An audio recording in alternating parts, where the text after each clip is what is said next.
হযরত কেবলা মানে সৈয়দ আহমদুল্লাহ মাইজভান্ডারী, অনেকে আপনারা চিনেন না, হযরত কেবলা বললেন।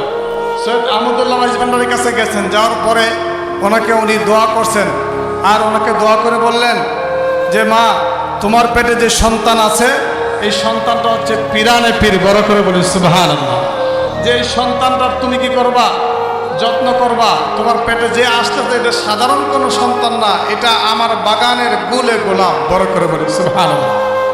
তো যিনি মাতৃগর্ভে থাকতে হযরত কেবলা আলম যাকে পিরানে পীর বলছেন, গৌসুল আজম বলছেন, বড় করে বলি সুবহানাল্লাহ, আজকে ওনার উরুস শরীফ।